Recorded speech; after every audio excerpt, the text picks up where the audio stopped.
It's college football conference championship weekend, and I'm jazzed as a mother. Let's go!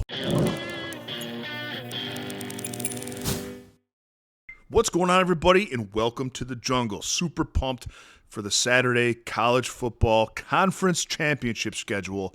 There are 3 bets I'm going to give you here on YouTube, but my absolute favorite bet, my hammer play of the weekend is 8 o'clock p.m. Eastern Time between Clemson and SMU. That's a bet that's going out to members only. You can get it for free. Become a Jungle member at silverbackjungle.com. Click Become a Jungle member or text the number on your screen, and my full betting card will get pinged to your phone every single day. We have a weekly trial. Get it for free that way. Cancel after the game. I don't care, but you can't miss out on this play. I'm going to hammer it. It's a 2-unit play. I rarely do that. You don't want to miss it.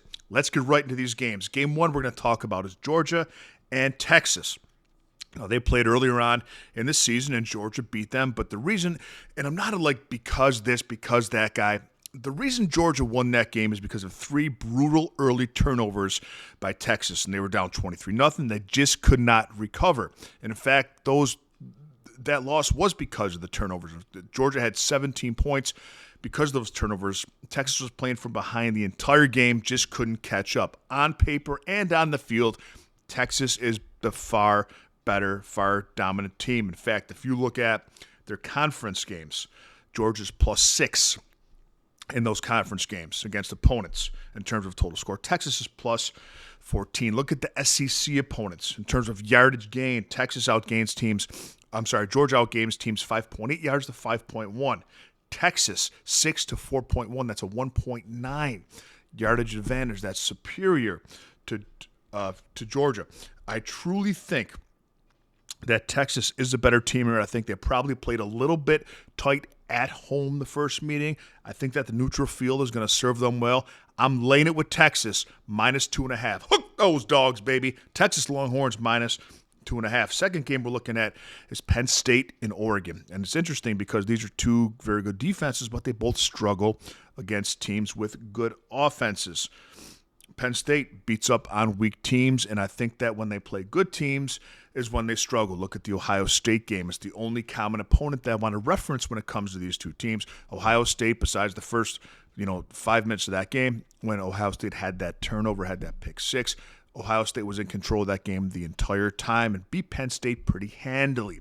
On the other side of that coin, Oregon, when they played Ohio State, even though Ohio State had a chance in the end, to me, there was never a question in doubt that Oregon was going to win that game. I like 2 plays here. I like Oregon -3.5, and I like the over of 49.5 because I don't think that either one of these defenses will have great success against the other team's offense, and I trust the Oregon offense and defense more.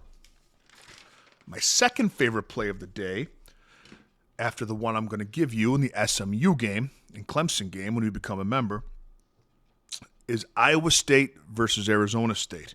And I think that this is a mismatch here. I think that Iowa State is inflated.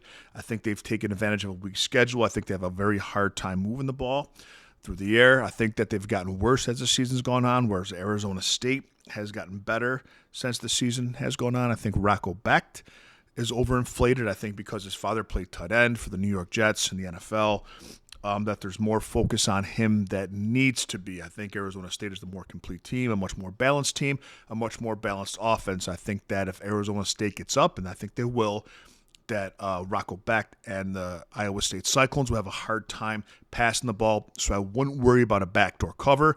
I got Arizona State in the money line at -127 belly bet, but I have no problem laying the 2.5 or laying the 1.5 with Arizona State Sun Devils. I also like the under 49.5 because I don't think that Iowa State can come back and Arizona State will run the ball to get to the end of the game. So I like the Sun Devils on the money line, and I like the minus the points, 1.5 or 2.5, as long as it's under that key number of 3. Let me know in the comments what you're rolling with, what you're going to fade, or any other picks that you like from this weekend of college football, and I'll see you in the membership Discord with a little more money in your pocket.